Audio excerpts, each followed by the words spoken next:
Muy bien, ya volvió.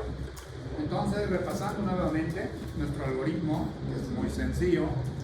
QR es estrecho, RR regular, irregular. Cuando es irregular, decíamos que ya tenemos un diagnóstico, ¿no? Cuando el RR es irregular, fibrilación auricular. Cuando el RR es regular, me pregunta el algoritmo, ¿es recíproco o es no recíproco? Cuando es no recíproco y yo estoy observando más QRS que PES, taquicardia ectópica de la unión. Cuando es no recíproco y observo más PES que QRS y si observo la onda F mayúscula es flúor atrial, si no observo las ondas F mayúscula es taquicardia atrial. Ahora, si es recíproco, una y una, me pregunta el algoritmo, ¿la taquicardia que estás observando es de RP corto o es de RP largo? Cuando es de RP corto, taquicardia por entrada al nodo atrioventricular o taquicardia por entrada atrioventricular. ¿Cuál es la diferencia? ¿Qué tan corto es el intervalo RP? Si el RP es menor a 80 milisegundos, el diagnóstico es taquicardia por entrada al nodo atrioventricular. Cuando el RP es mayor a 80 milisegundos, el diagnóstico es taquicardia por la entrada atrioventricular. Más frecuente en niños, más frecuente en tercera edad. Cuando el RP es largo, el algoritmo me pregunta, ¿la onda P que estoy observando es sinusal o es no sinusal?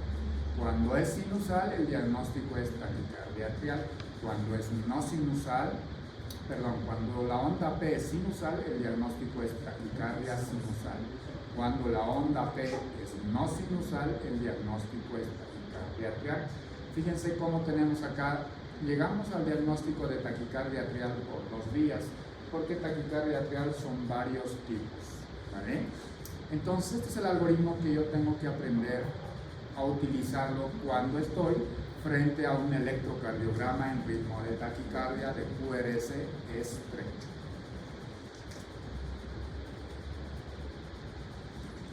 Ahora, el tratamiento es muy diferente. Fíjense acá, en las taquicardias de QRS estrecho, yo puedo utilizar maniobras vagales, puedo utilizar adenosina, inhibidores de los canales del calcio, beta bloqueadores, puedo hacer cardioversión eléctrica.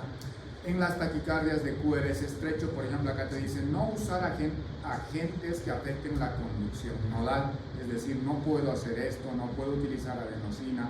Entonces el tratamiento es totalmente diferente. El tratamiento de ambos, como vimos previamente, 90%, incluso 98% con éxito, es un estudio electrofisiológico, ¿no? Se hace ablación de la arritmia, no solo de las taquicardias ventriculares, también de las supraventriculares. Ahora, ¿cuál es la génesis de las arritmias? ¿Por qué aparecen las taquicardias supraventriculares? 2 mecanismos especialmente.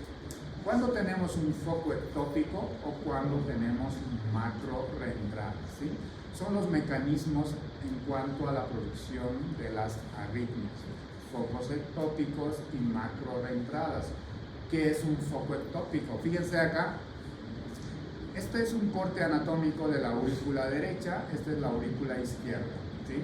El nodo sinusal normalmente está acá, pero todos estos puntos negros que vemos acá pueden ser focos ectópicos, es decir, la arritmia puede estar generándose acá, acá, acá, acá o acá, o incluso en la aurícula izquierda. Fíjense, estas son las desembocaduras de las 4 venas pulmonares. Las arritmias pueden generarse acá, ¿sí? En cualquier lado. Eso es un foco ectópico, cuando el impulso atrial no viene del nodo sinusal, viene de todo lado excepto del nodo sinusal. Focos ectópicos podemos tener en cualquier lugar, pero acá en la aurícula izquierda están cercano a la desembocadura de las 4 venas pulmonares, acá a nivel del seno coronario, del septum interauricular, vena cava inferior, o sea, eso es un foco ectópico, ¿sí? ¿Qué es una macro reentrada? Por ejemplo, una macro reentrada es cuando el paciente tiene una vía accesoria, taquicardia por reentrada atrioventricular. ¿Qué pasa en estos pacientes? Fíjense cómo el impulso auricular baja por la vía accesoria y sube por el sistema de conducción normal y luego baja y sube. Acá se forma una macro reentrada, ¿sí? Taquicardia por reentrada atrioventricular o la taquicardia por reentrada al nodo atrioventricular. Este es el nodo atrioventricular. Decíamos que el nodo tiene dos vías, una vía lenta y una vía rápida.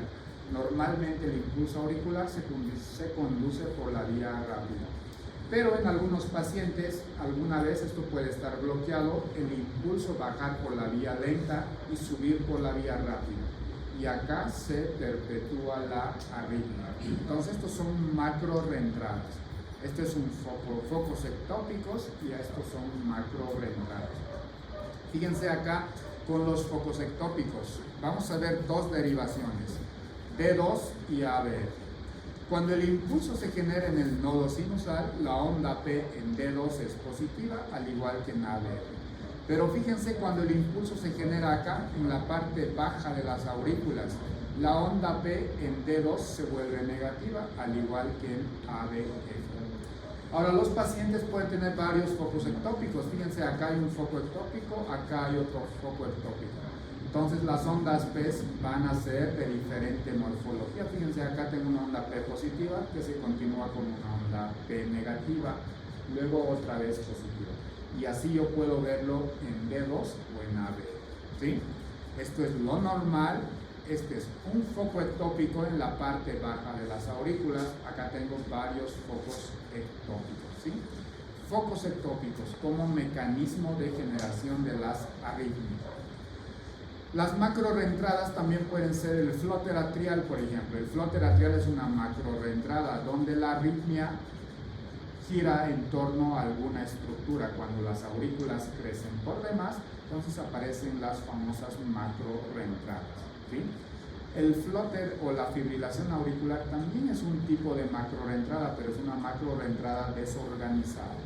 El flóter es organizado, en cambio la fibrilación es muy desorganizada, ¿sí? De todos estos vamos a ver los más importantes, ¿sí? Por ejemplo, vamos a desarrollar taquicardia por reentrada atrioventricular, taquicardia por reentrada, conceptos generales de qué es una taquicardia ectópica de la unión, en qué pacientes, qué otras características tienen. Todo eso vamos a ir desarrollando ahora, ¿sí?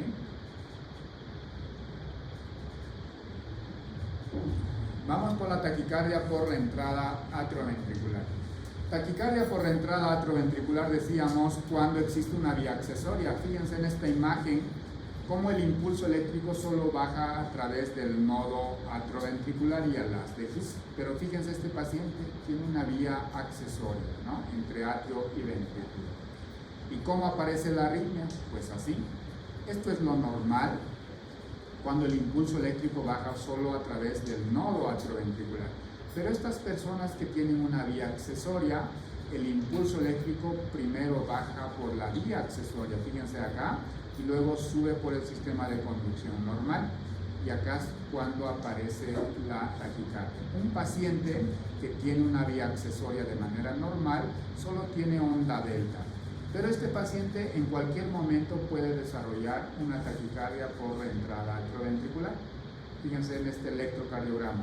Este paciente tiene un ritmo de base, tiene una onda P, tiene onda delta, un complejo QRS, su onda T, y acá apareció un extrasístole o una onda P bloqueada y el paciente entra en taquicardia supraventricular, ¿sí? ¿Cómo diagnostico que un paciente tenga una vía accesoria cuando el intervalo PR es muy corto? Recuerdan, en el electrocardiograma normal decíamos que el intervalo PR, lo normal es que sea entre 3 a 5 milímetros. Cuando el intervalo PR es menor a 3 milímetros, es decir, menor a 120 milisegundos, denominamos PR corto.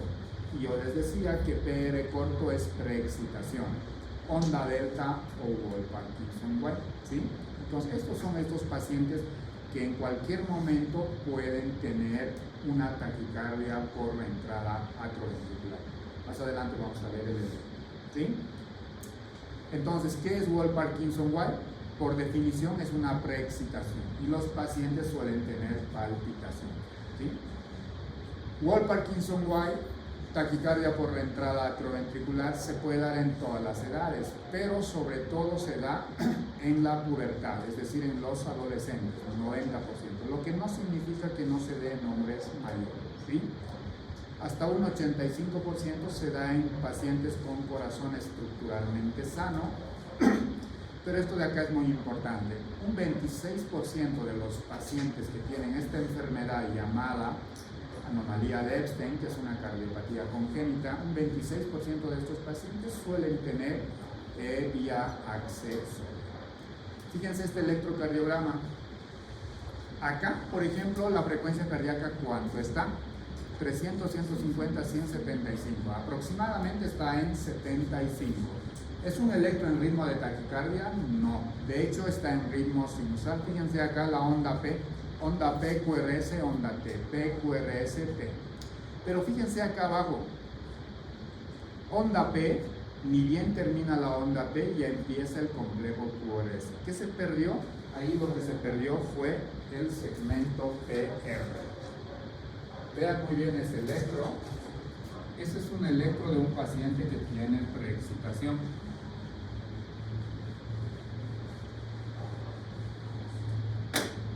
Normalmente lo que nosotros vemos en un electrocardiograma normal es esto de acá. Siempre tengo que observar este segmento. Fíjense en ese electrocardiograma lo que nosotros vemos, la onda P, ni bien termina la onda P, ya empieza el complejo QRS. No tengo el segmento acá. Fíjense acá, onda P, ni bien termina la onda P, ya empieza el complejo QRS. Cuando lo normal es ver este segmento de acá, ¿sí?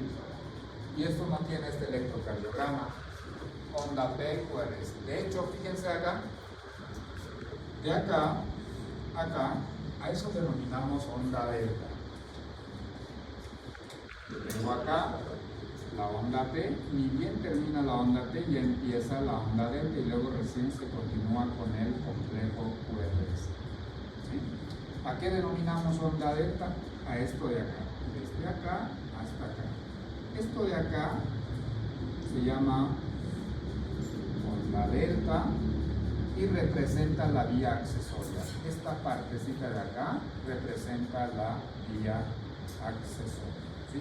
Este paciente, por ejemplo, tiene vía accesoria, solo que ahora no está en taquicardia, pero en cualquier momento este paciente entra a taquicardia supraventricular, ¿sí? Fíjense cómo, acá lo vamos a ver.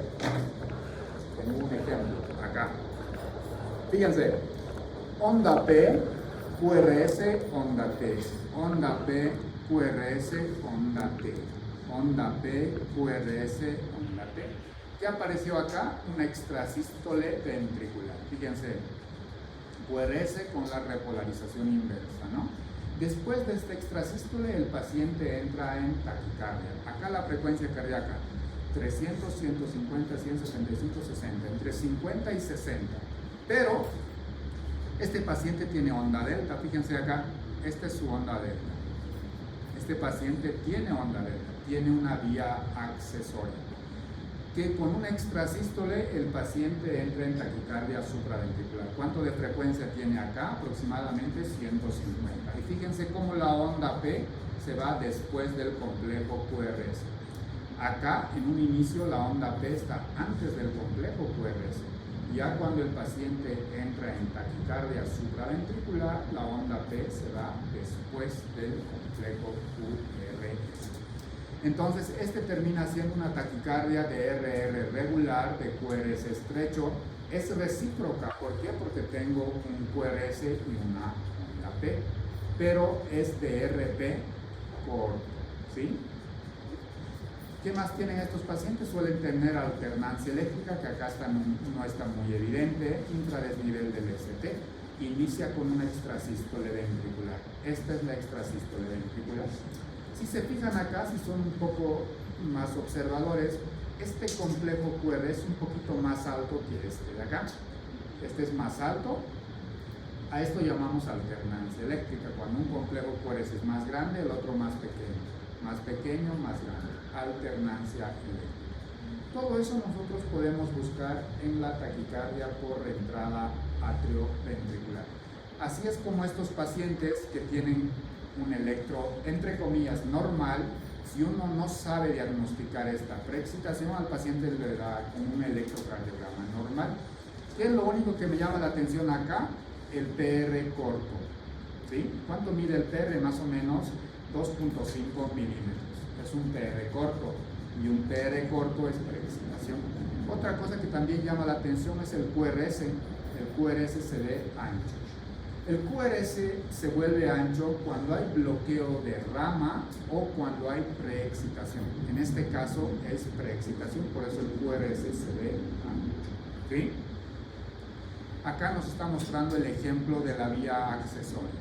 ¿Sí? Cómo el impulso eléctrico viaja por la vía accesoria y un paciente que tiene onda delta entra en taquicardia supraventricular de RP corto. ¿Sí? Y más adelante vamos a ver el tratamiento. En este tipo de pacientes, el tratamiento es igual que en la taquicardia ventricular, paciente estable o paciente inestable. ¿Sí? Taquicardia por entrada atrioventricular. Acá el paciente lo que tiene es una vía accesoria. ¿Sí? En cambio acá el paciente no tiene una vía accesoria. Lo que está mal es el nodo atrioventricular.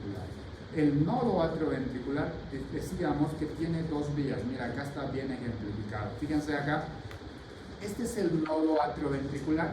El nodo atrioventricular tiene dos vías, una vía de conducción lenta y otra vía de conducción rápida. Es decir, cuando el impulso que se genera en el nodo sinusal baja y viaja a través del nodo por la vía de conducción rápida. Haz de His, rama derecha, rama izquierda. Y yo tengo un electro normal. Onda P, QRS, T. Onda P, QRS, T. Normal cuando el impulso eléctrico baja por acá. Ahora, este paciente tiene una extrasístole y esa extrasístole hace que cuando el impulso eléctrico quiera bajar por acá, esto está bloqueado, está en periodo refractario absoluto, es decir, el impulso no puede bajar por acá. Entonces el impulso baja por la vía lenta. Y una vez que baja por la vía lenta, despolariza ventrículos, pero el mismo impulso sube hacia los atrios. Fíjense acá cómo sube hacia los atrios. Entonces el impulso primero despolariza ventrículos y luego despolariza aurículas. Por eso la onda P se va después del complejo QRS. Acá tengo el complejo QRS y acá está mi onda P. Después del complejo QRS aparece una onda P. No sé si lo ven, esta de acá es la onda P. Después del complejo QRS. ¿Sí lo ven? Mira, acá lo vamos a dibujar. En taquicardias supraventriculares, taquicardias de QRS estrecho, acostúmbrense a buscar siempre la onda P después del complejo QRS. Ahí tenemos eso de acá.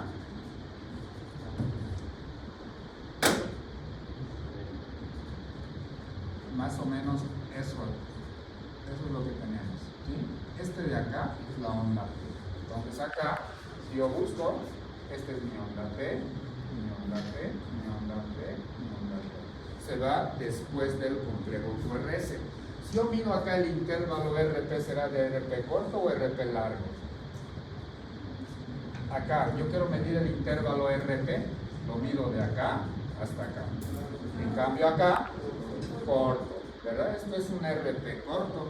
Y mi algoritmo me dice que si es de RP corto, o es una taquicardia por reentrada atrioventricular o una taquicardia por reentrada al nodo atrioventricular.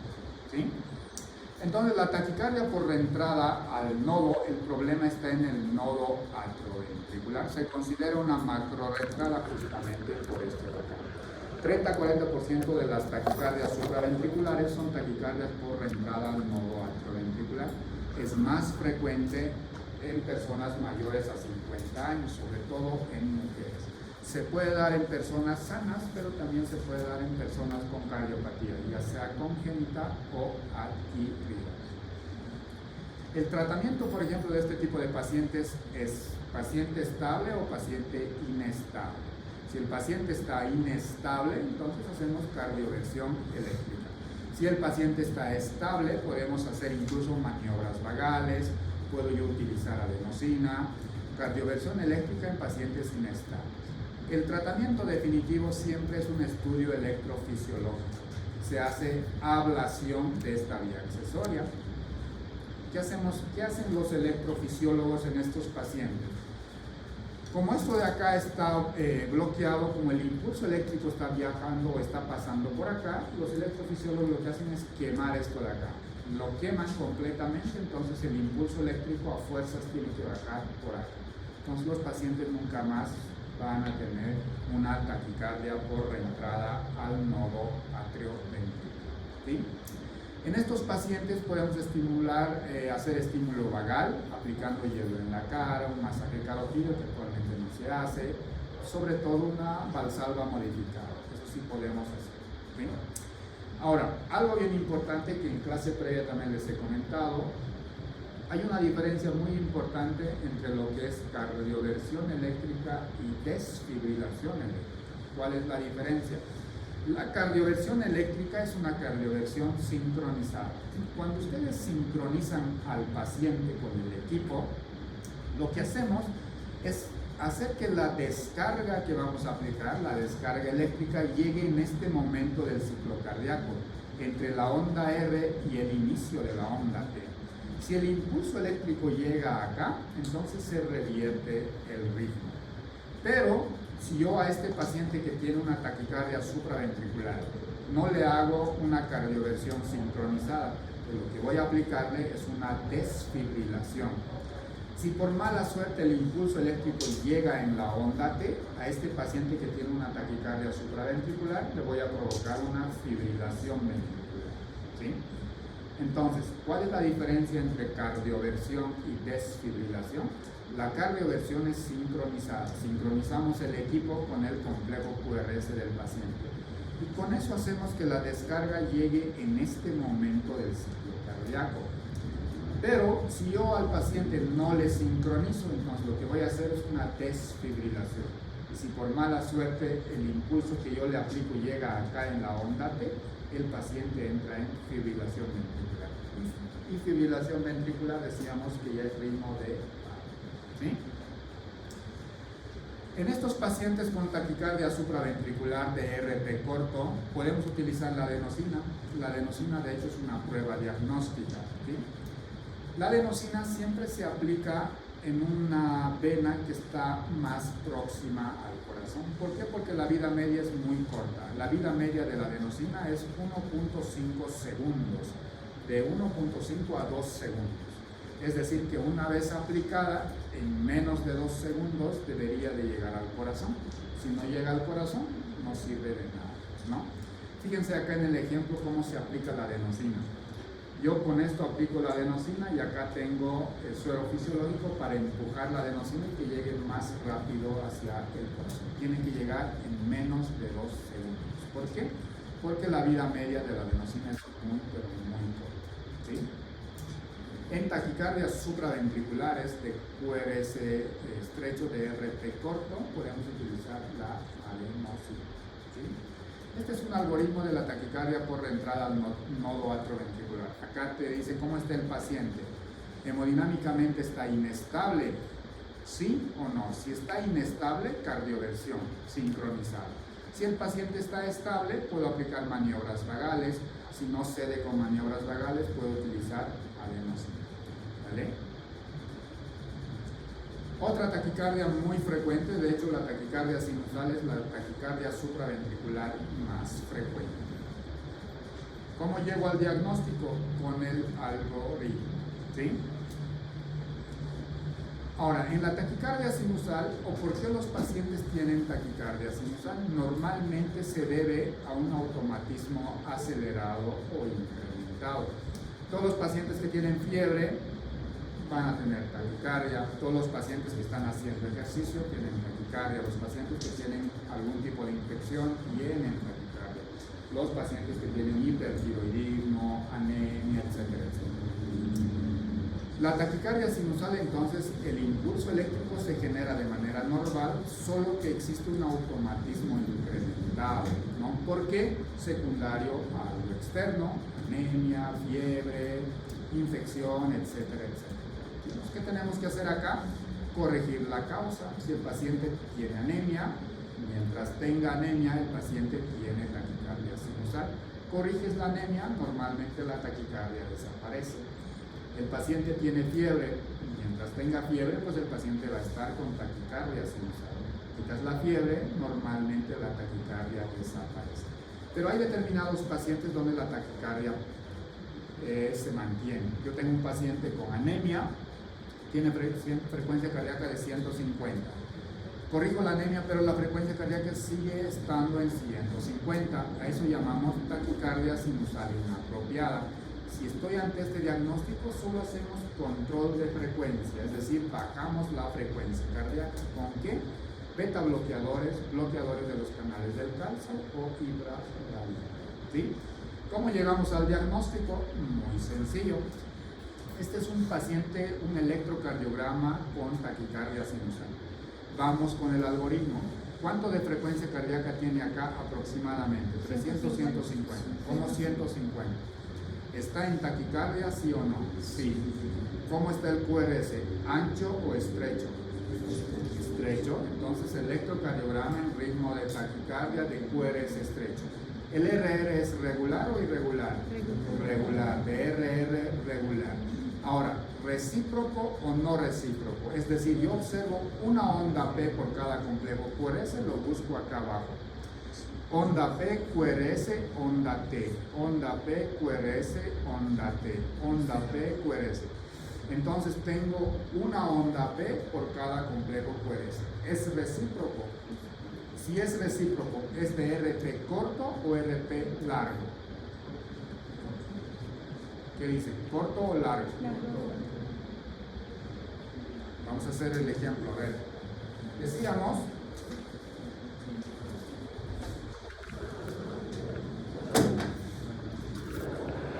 acá tengo una onda P, QRS, onda T, QRS, onda T. Cuando la onda P se va después del complejo QRS,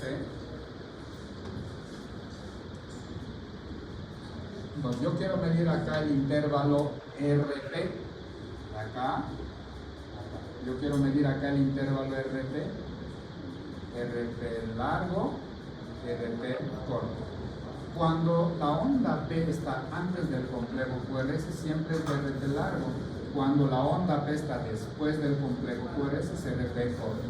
Acá, esta de acá es onda T y esto es onda P. Onda T, onda P. Entonces, ¿qué es? ¿Largo o corto? Vale, ¿cómo? Corto. Largo, mira, acá está la onda R y acá está la P. RP largo. ¿Qué me pregunta cuando es de RP largo? La onda P que yo estoy observando es sinusal o es no sinusal. Para eso conocemos los 6 puntos. Primero, acá todos los complejos QRS previamente tienen onda P. La onda P tiene que ser positiva en D1, positiva en D2 y positivo en ABF, negativo en ABR y así podemos seguir. Entonces esto es sinusal. Entonces si es sinusal, mi diagnóstico es una taquicardia sinusal. Nos vamos al algoritmo. Vamos a regresar un poquito. Fíjense acá. Taquicardia, QRS estrecho, de RR regular, era recíproco, de RP largo y la onda P era sinusal. Taquicardia sinusal, solo siguiendo el algoritmo. ¿Sí? En taquicardia sinusal solo tenemos que corregir la causa. ¿Sí? ¿Qué está causando la taquicardia sinusal? Corriges la causa, la frecuencia cardíaca baja a valores normales. Si se mantiene la frecuencia cardíaca, aún yo habiendo corregido la causa, entonces eso le denominamos una taquicardia sinusal inapropiada. El tratamiento son control de frecuencia, es decir, bajar la frecuencia de 139, que está acá, o 140, a menos de 100. ¿Con qué? Beta bloqueadores, bloqueadores de los canales del calcio o con ipratropium. ¿Sí? el algoritmo de taquicardia sinusal. Y la próxima clase vamos a seguir con el resto. Lo que quiero que vayan a repasar es el algoritmo, ¿sí? Este algoritmo, vayan a repasarlo, por favor. En taquicardias supraventriculares es este algoritmo. Si ustedes saben interpretar este algoritmo, el examen se les va a hacer muy fácil.